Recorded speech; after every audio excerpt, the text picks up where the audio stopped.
with Sid and Spoon and these guys have made some decisions. They just announced on social media some things that they've taken into account over the last probably a lot longer than we've been talking. And then really as this year kind of unfolded and as the bowl games got announced, I'd see these players all over the country. I've never lost a player early to a non-playing bowl game, right? So all the bowls I've ever played in, all of our guys have ever played, but I haven't been to a bowl game for 5 years, right? Went 3 years in the NFL, and my last year at Arkansas, we didn't qualify for one, and we didn't qualify for one last year. So the times of college football have changed a little bit, and I would see these players announce and have a flash of Twitter mania, right? When they would make these announcements through Twitter, and I basically reached out to Bret about 2 weeks ago, and I talked to a couple guys on our staff, and I'm like, if these guys are gonna jump into the next opportunity, we should celebrate them, right? We should celebrate them. We should give them a moment to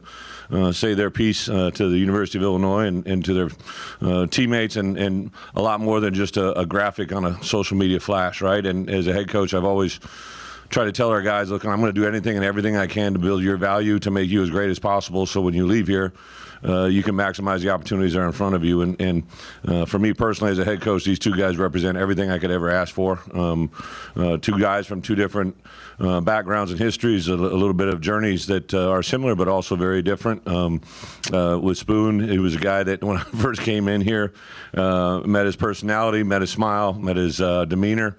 I think he had started 10 games over 2 years before we got here, but I remember watching him in early workouts, realizing the length that he had, the athleticism, the burst. But then when you really saw it was when we got into spring ball, the competitive nature that he has, his ball instincts, his charisma. And last year he was a pretty good player. I believe he finished as an all-conference honorable mention player. But something clicked in the spring. Something happened within him that kind of took his play to a different level, and I could see it unfold in the fall camp, and I could really see him turn into something that was just different. And it's because of his football intelligence, his IQ, his awareness, his toughness, his God-given ability, his ability to read and react. I say this to scouts all the time when I'm sitting down. There's the first play against Indiana that he made. It was pretty explosive, and I've said on many times I think he knew the play was coming before the quarterback called it, just because I think he had saw much film, had anticipated and been able to read and react, and an unbelievably talented player. Wish him the best of luck. And then obviously one half of the twin combination with Sydney up here.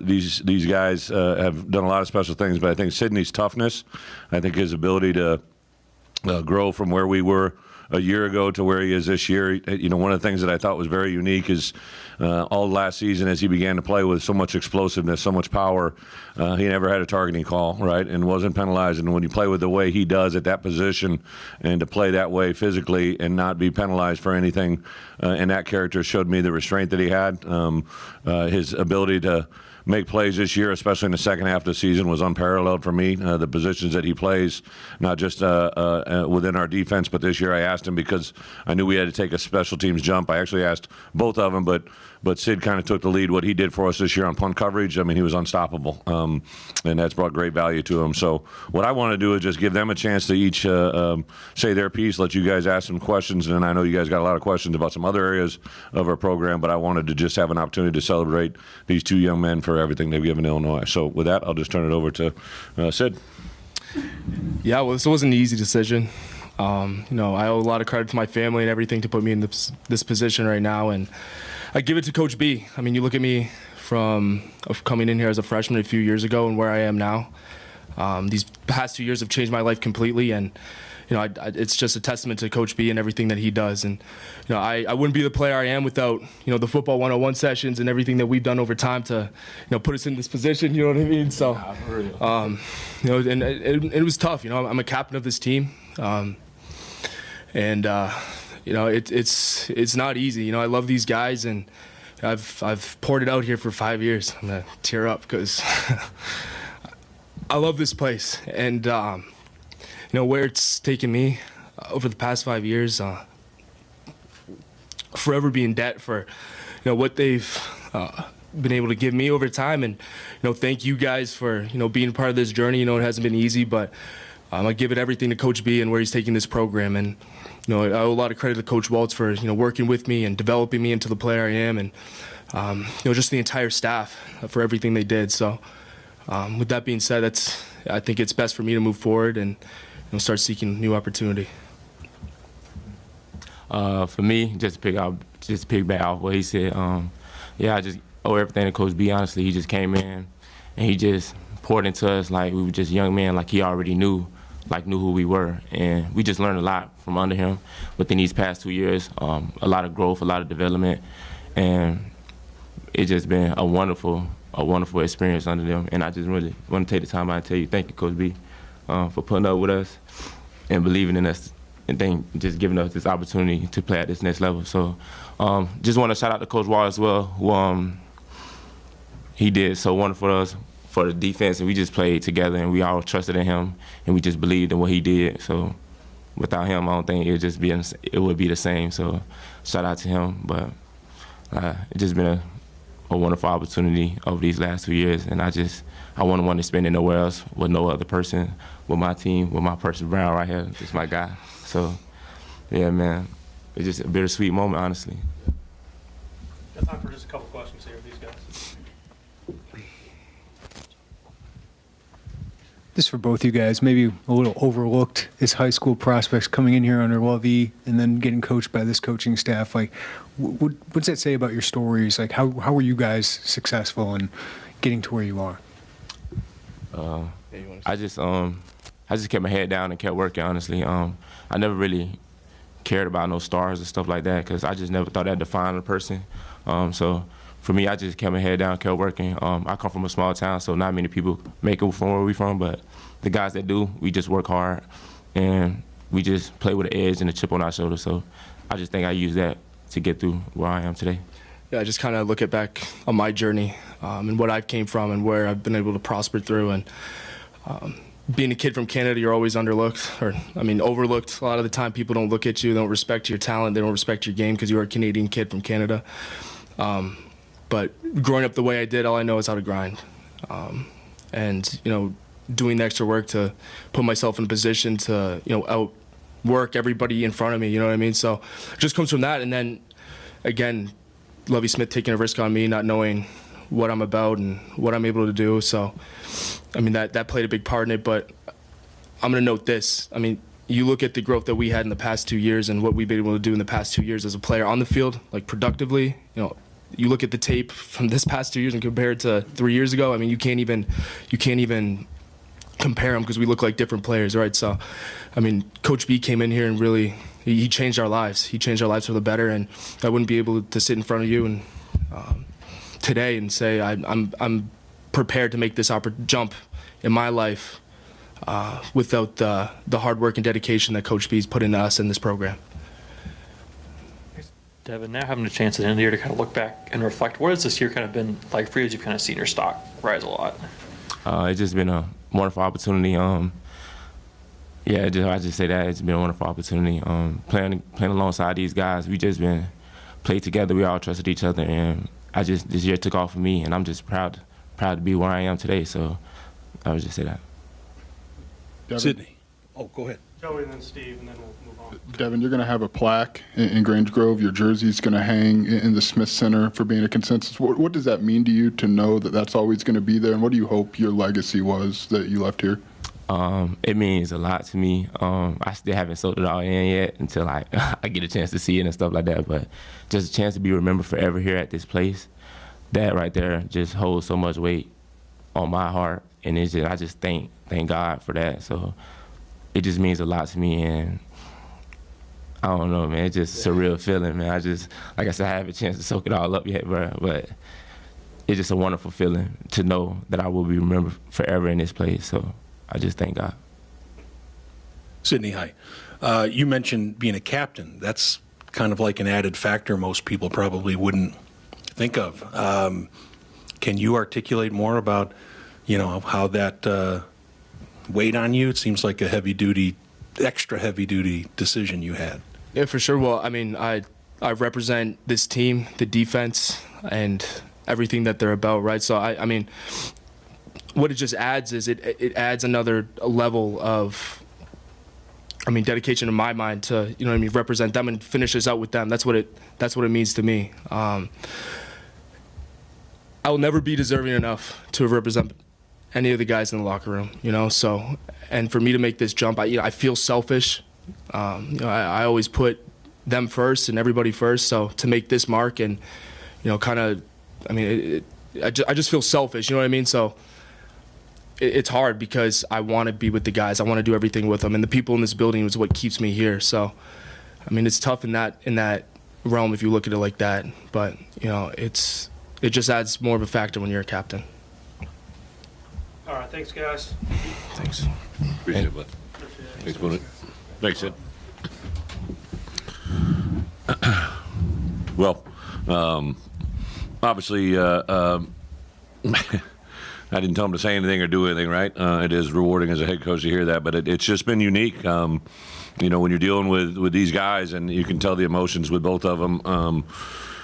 I know it wasn't an easy decision, but it was something that they eventually came to, and all I want to do is support them, right? So sometimes as a head coach, you got to tell players things they don't want to necessarily hear. When you're an agent or a person that's in that world, they always talk about the good side of things. What I always try to point out is the potential things that can go wrong, right? But these guys have made a decision to jump in. I know that you're going to ask about Chase and other guys. I'm still in a conversation with Chase, so that it hasn't been decided, but I think we'll have a decision imminent on that. I think his is a little bit three-tiered, a little bit different, whether or not both these guys were done. I knew Spoon, as he started hearing, and as I started seeing with my own eyes how good he was. I've always said, if somebody's going to be a first rounder, it's a no-brainer. I'll help you pack your bags. The second rounder, we probably got to have a conversation.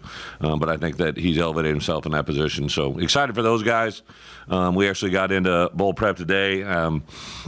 Obviously, this last week has been a little bit of newsworthy business. But I would say this. I think, obviously having Josh here in the room and realizing what happened this week with Ryan, this isn't something we just kind of, woke up to a text in the middle of the night and realized you're going to lose your DC. I think a year ago, as we started to play well down the stretch, I knew the value that Ryan had in our program, and others would want it, right? So when Josh came to me and talked about making a transition with his contract, to forego anybody trying to grab him at a different program, programs that traditionally maybe have paid millions and millions of dollars for a coordinator, something Illinois has never done. Josh didn't hesitate and gave us the opportunity to elevate Ryan to a status that was among the best in college football. But I also was planning for him to be gone, right? Literally from bye week 2.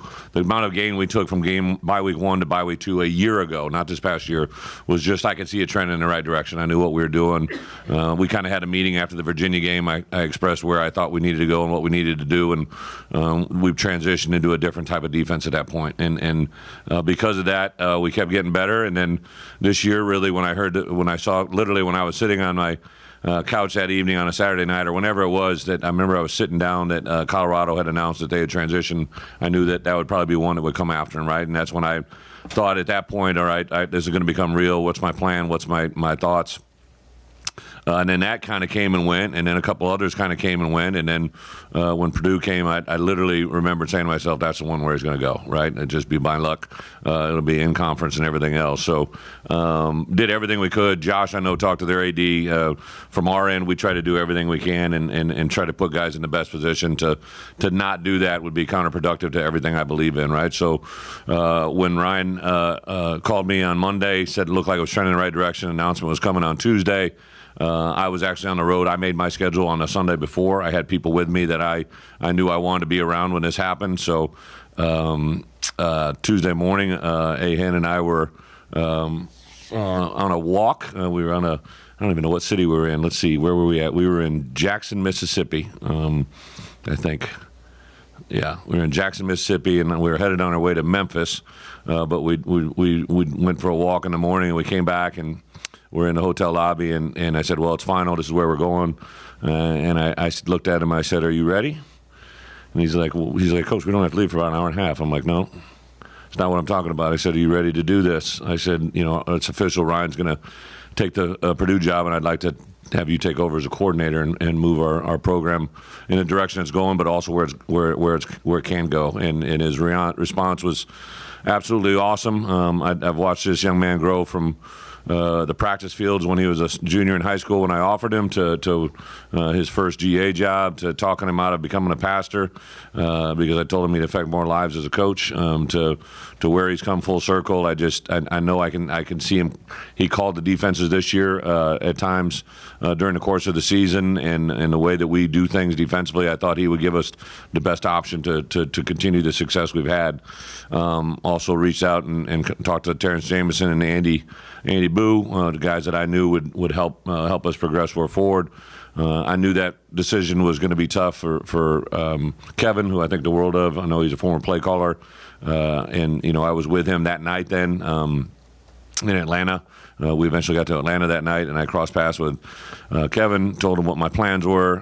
He kind of had the week to kind of think about it, and I know Ryan would have intentions of trying to hire him, and that's when he and I got a chance to sit down yesterday, and he informed me that he would be joining Ryan, and for him to be the sole play caller there, I can't blame him for that, right? So everybody gets rewarded in these opportunities. It makes me just think back to, in my career, I've been able to have, I believe, 5 to maybe 6 guys become head coaches from under my program or under our background. And my first one was Dave Doran when I was at the University of Wisconsin. Kevin was a GA for us, ironically, and Dave took the head job at Northern Illinois, and he told me that he was going to bring Kevin with him, who was a GA, to bring him there as full-time. So ironically, he's caught in the mix again. This time it was going from a GA to a full-time coach. Now this time it's going from a full-time coach to a play caller. So wish those guys best of luck and move forward, but I'm very excited about our program now. The other thing that's really happened over the last month we haven't had a chance of is just the way the accolades that have rolled in. You brought up a consensus All-American in Spoon, the awards that Johnny, Keith, Quan, Sid, on offense, obviously, Palcho getting a first-team All-American. Just the awards that's come in is just amazing. I can't keep up with them. I try to retweet every one of them that I see, but I can't even keep up on all those. So great thing. And then, but this full circle for me today was to go out and watch our guys practice today. I always kind of start the day off with our agenda. We had an event on Thursday night where Jen and I had kind of gotten together with Jason Epperson and had an idea about what we could do to really touch some lives in the Champaign-Urbana area. We were hoping maybe to get 10 to 15 kids, 20 kids to show up. And we had over 70 to 80 players of ours show up at this event and reward some young mothers that needed some love around the holidays. So that kind of, I started my meeting. As much as I enjoy them having football success, as much as I see good guys to move on to the NFL, I can't change the way, or I can't buy or coach the feeling that they gave those young mothers on Thursday night by being them. Just really, really cool to see our guys grow. And then today to see them practice the way they did. And one of the things I show is we have official visitors here. So I show our players the visitors that we have this weekend on campus. And today we had 3 guys, another one coming in tonight. And then to see those guys go and engage with those players or those recruits during practice and tell them about what we can, like those 2 just did right here. I can't buy an infomercial about Coach B any more than that, right? I mean, and when it comes out of their mouths and when they're speaking the truth, you can't buy better than that in recruiting because it's genuine, sincere, and it's from the heart. So with that, I guess I'll open it up for questions. I knew that you guys, if I kept you long enough, I'd have to go to a basketball game. So we'll be off and running. Coach, are you expecting the structure of the staff, those 10 coaching positions, to be the same? In other words, is Aaron still going to coach corners and so forth? Great question. So what we got right now for the bowl game, Aaron will take over the entire back end. He'll coach corners and safeties. Obviously, he's worked with the corners, but he took the safeties quite a bit. He took all the DBs at times. Ryan, if he was engaged with other parts of the defense. So I see Aaron kind of fulfilling that same type of situation. How it plays out, I have an idea of a couple DB coaches that I want. There's 2 that are at the forefront. One really that I probably be pretty quick to act on if I want. And then up front, I really don't know how that's going to play out. I've been bombarded and overwhelmed with people reaching out to me, NFL, college coordinators, non-coordinators, former head coaches. So I'm really going to take my time with that one. Staffing is everything for me. I knew that I wanted Aaron to be the voice. I literally, when Ryan called to tell me he took the job, I told him I was taking Ryan to the coordinator position, and it's just something I felt pretty strong about. And the other stuff will kind of just play out. JMO and Andy will handle the front. We have Preston Gordon, who's a GA for us, will help with the outside backers. I think Ryan, let him announce them, but there are some graduate assistants and quality control people that I know he's going to pay them a lot more zeros at the end of their paycheck than I could do by NCAA rules. So it's great for those guys to have those opportunities. But you know, the part of our defense will be intact with what we do, how we do it. But we'll make changes. You know, we made changes from year 1 to year 2 during the out of season based on our strengths, and we'll do the same thing this year. I guess when you were going through that decision process, like you talked about with having a plan for replacing Ryan, what kind of made Aaron the most attractive option for you? Well, 2 things. First, I've been around him a long time. I've seen him grow. I think I was 31 years old when I had my first play calling opportunity, and he's 34. So I think in a lot of ways he's a lot more mature than I am at that time, just football-wise. And it also would say that when I'd had Aaron as a young coach as a GA, but he had never been a full-time coach in my presence. But I'd had all these coaches that he had worked with talked about the touch that he has, the voice that he carries. So when I first got here, I let all of my coaches address the team in spring about any subject they wanted to address him on. And I remember sitting in a room and watching, and here's a young man that I saw as an 18-year-old player stand in front of me, and he had me, goosebumps. And I literally said to Walt after that meeting, I said, he's got it, doesn't he? And he's like, he's got it big time, right? And now I see his football knowledge. And just to tell you, these guys obviously, thank me and Ryan. What I think is a great indicator, I was a really good position coach, right? And I think that's what gave me the chance that I got to become a co-coordinator. And then I was good as a co-coordinator, became a coordinator, and I was good as a coordinator, became a head coach. What Aaron Henry has done in a corner room, Spoon started 10 games in 2 years. 2 years later, he's a consensus All-American, potential first-round pick. Like, what he did with Spoon, but I'm going to tell you, an even greater one is Taz, right? Like, Taz hadn't been around. When Taz got hurt, there's a direct correlation to what happened with our season this year, right? And the growth and the amount of things that he's poured into Taz. And then I saw the reaction from our players today. I was trying to keep it quiet just because I wanted to have the first formal announcement in front of our players. But I knew in the world, literally Monday night, Aaron and I were in a home, and we told him if there was change, because we were dealing with recruits, right? Like, if there was change, this is going to be the guy that's going to be the coordinator. So I had to spend the last 15 minutes with every recruit we left this week to tell them not to say anything about what I told you. So that was challenging, but I think Aaron's voice and his ability to teach and his ability to inspire. And then today, when he talked to the team, he didn't talk about anything other than thanking our players. He said, "You are the ones that make this possible. You are the ones that gave us the opportunity to be successful this year. You are the ones that gave Ryan an opportunity to become a head coach. You are the ones that gave me an opportunity as an assistant coach to become a coordinator." And I think that perspective, that selflessness, is very, very valuable. Bret, just because Aaron doesn't have play calling experience, as you look to fill these other 2 spots, are you putting any emphasis on experience in that level? I know you have Andy in the room, but somebody who can maybe be a bridge and help Aaron kind of grow into that role. Yeah. Age is just a number, right? My first play calling experience, we were I think the 88th defense in the country before I took it over, and in week 5 or 6, we were the number 1 defense in the country. I never called a play in my life, right? So everybody's got to start somewhere, and the growth that I saw him make this year was huge. As far as filling in the rest of it, I will fill probably the secondary spot first, and then really. Because the NFL has 4 weeks left, because the NCAA bowl season, I'm not going to really rush into that other venue. I don't know what direction I'm going to go yet, but I got a lot of really good candidates that's growing by the minute. I get the question, but listen, I didn't sit down a year ago with the idea that I would have 3 guys in there with play calling experience with Andy, Kevin, and Ryan. It's just the way that it unfolded. I knew good coaches I want to have it. There's guys that I can fill that role and check the box, but that's not what I'll do. I'll check the box what needs to be checked. Bret, just to clarify, do you expect Andy and Terrence back? I do. Yeah. I think the water's calmed now. I love Kevin. When he told me yesterday what he was going to do, we had a moment in my office that very special. Hired him twice. Wish him the best of luck, but I really don't see any more of our full-time staff making transition at this point.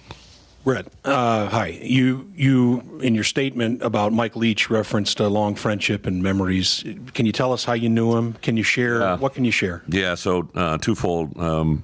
Brett, we always go over notes that we want to go through in here, and he said, you haven't commented about Mike, and I'm like, publicly. I said, well, I'm going to wait to do that after the players, because I didn't want to I didn't set a tone for these guys. Mike was a guy that I got to know early in my career. Actually, when he was at Texas Tech, we crossed paths, and then Mark Stoops and I. Mark was at the University of Miami. I was at Kansas State University. Might have been at Iowa yet. Mike was the head coach at Texas Tech, and we crossed paths with his staff. And that's the first time I formally met him, talked to him, and then it kind of just, for whatever reason, grew. When I was on the Nike trips at Arkansas, talk about an oddball couple. It was me, Leach, and Cutcliffe. David Cutcliffe we'd always have a dinner, and we kind of rally up and kind of whether it was pool or listen to some music. Cut and I would just constantly be mesmerized by the conversations we'd get into. When he went after the Mississippi State job, I had let go at Arkansas, so he had reached out to me about the SEC and making the move and all that goes into it. And I remember talking to him about that, and then I remember calling Cut, and I said, "Hey, did you hear from him?" He's like, "Yes, sir." And just the priceless conversations we've had, the moments we've shared. So when this whole conversation started happening, when they said it was going to be Mississippi State, I'm like, I've never had a chance to play him as a head coach, right? And so we got announced on Sunday. Monday we exchanged text, and I said, hey, I'm kind of calmed down on Tuesday. So we actually connected on Tuesday and probably talked to him for a half hour. It was the Mike Leach conversation I've always had. We talked about a few random conversations. Talked about seeing each other on Thursday at the bowl game press conference, and I said, and it was literally Tuesday, I think midday. I don't think it was in the afternoon. I was driving the car with Pat Embleton and said, hey, I'll see you Thursday, man. He said, absolutely, brother. And then we hung up, right? And then when I got to the press conference, Josh and I were informed that he wasn't going to be there. I really didn't know a lot of details there.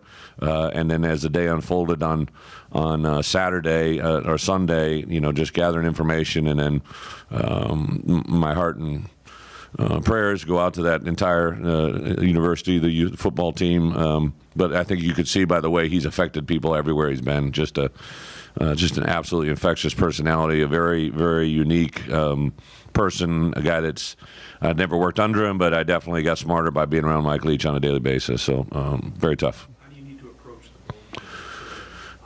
Yeah, so right away reached out to them and what we could do. I know got a very nice note from their administration yesterday, just the things that we have sent over there in memory of Mike.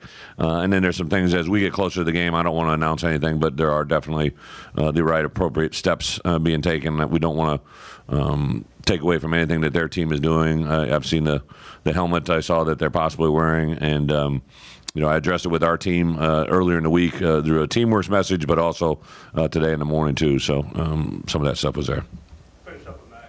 Two-part question, Brett. Yeah. One is, for the bowl game, do you anticipate Aaron will call the defense in that bowl game, or do you have another plan for that? No, he called it today. And Practice, yeah. Okay. And the second is, can I talk to you about the mentors that Aaron's had throughout, including yourself, Dave Dorey, and Chris Ash and Derek Mason? Yeah. How is that? Yep. Yeah. How has that molded Aaron into who he is today? It was good for me because when I decided to bring Aaron here with me, I didn't force that on Walt. When I hired Ryan, I said, hey, we're going to hire this staff together, right? We're going to bring these people in and have a conversation. So we brought in 3 DB coaches that we wanted to put at corner, and Aaron was obviously one of those 3. And he won that job that day. But I began to see already he's learned some things since I've been around him last, right? And then, but I'm part of those.